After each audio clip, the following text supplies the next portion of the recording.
अस्सलामुअलैकुम रहमतुल्लाहि वबरकातुहू। दोस्तों कैसे हैं आप लोग। उम्मीद करते हैं कि आप तो हम लोग ठीक ठाक होंगे, खैरियत से होंगे। आज की वीडियो में हम कुवैत की दो बड़ी और इम्पोर्टेंट जो अपडेट आ रही है, जो कि अजनबियों के लिए काफ़ी ज़्यादा बड़ी और इम्पोर्टेंट है, सोचा आप लोगों के साथ शेयर कर दिया जाए।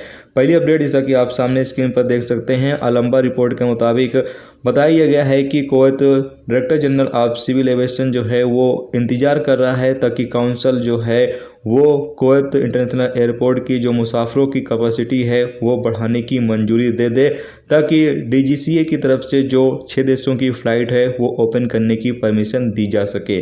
जी हाँ दोस्तों, यहाँ पर अपडेट के मुताबिक बताया गया है कि DGCA जो है वो अभी इन 6 देशों की फ़्लाइटें इसलिए ओपन नहीं कर रहा है क्योंकि अभी काउंसिल की तरफ से जो मुसाफिरों की कैपेसिटी है वो यहाँ पर बढ़ाने की परमिशन नहीं दी गई है। जैसे ही परमिशन दी जाएगी तो यहाँ पर जो इन 6 देशों की फ़्लाइटें हैं वो ओपन करने का ऐलान कर दिया जाएगा। जबकि रिपोर्ट के मुताबिक बताया गया है कि इस पर अगले हफ्ते के अंत तक जो फैसला है वो आने की उम्मीद है। तो इंशाल्लाह जल्द ही जो फ़्लाइट है वो ओपन होने की उम्मीद है। जो भी रिपोर्ट आ रही है, जो भी अपडेट आ रही है, वो आप लोगों के साथ शेयर कर रहे हैं। तो आप लोग जो है वो भरोसा रखें, इंशाल्लाह जल्द ही फ़्लाइट जो है वो ओपन हो जाएगी। और आप लोगों के जो कमेंट आते रहते हैं, देखता हूं मैं बहुत सारे दोस्त जो हैं वो गुस्सा करते रहते हैं। तो गुस्सा गर्मी करने से भाई फ़्लाइट जो है वो ओपन नहीं हो जाएगी, ठीक है। तो आप लोग थोड़ा सा सब्र रखें, दुआ करें, इंशाल्लाह जो फ़्लाइट है वो जल्द ही ओपन हो जाएगी। बाकी गुस्सा गर्मी करेंगे तो फ़्लाइट जो है गुस्सा गर्मी से ओपन नहीं होती है, ठीक है। इसके अलावा अगली अपडेट ये है कि कुवैत मिनिस्ट्री ऑफ हेल्थ ने जुमेरात को आने वाले GCC देशों के नागरिकों और अन्य देशों से कुवैत आने वाले मुसाफिरों के लिए विदेशों में जारी किए गए कोविड-19 वैक्सीन सर्टिफिकेट के ऑनलाइन रजिस्ट्रेशन को अपडेट करने का ऐलान किया है।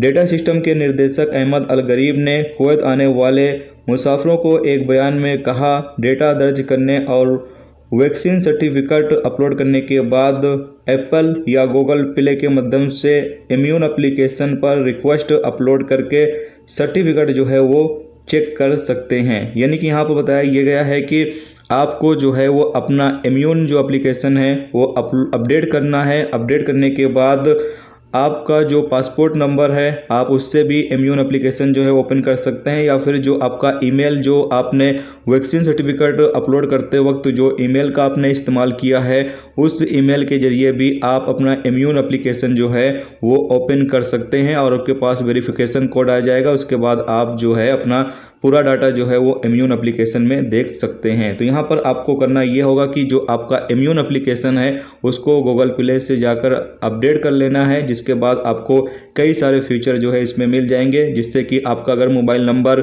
चालू नहीं है तो आप जो है वो अपने ईमेल के ज़रिए भी इम्यून एप्लीकेशन जो है वो ओपन कर सकते हैं। तो ये एक नया अपडेट, नया फीचर जो है इम्यून एप्लीकेशन में दर्ज किया गया है, जो कि तमाम लोगों के लिए काफ़ी अच्छी खबर है। तो आज की वीडियो में दोस्तों इतना ही। उम्मीद करता हूँ ये वीडियो आपको पसंद आई होगी। पसंद आई वीडियो को लाइक और शेयर जरूर करें। चैनल पर नए हो चैनल को सब्सक्राइब कर लें, क्योंकि यहाँ पर आपको कुवैत के हवाले से जो भी ताज़ा तरीन अपडेट, ताज़ा तरीन जानकारी होती है वो आप तमाम दोस्तों के साथ शेयर की जाती रहती है। वीडियो देखने का बहुत बहुत शुक्रिया। अल्लाह हाफिज़।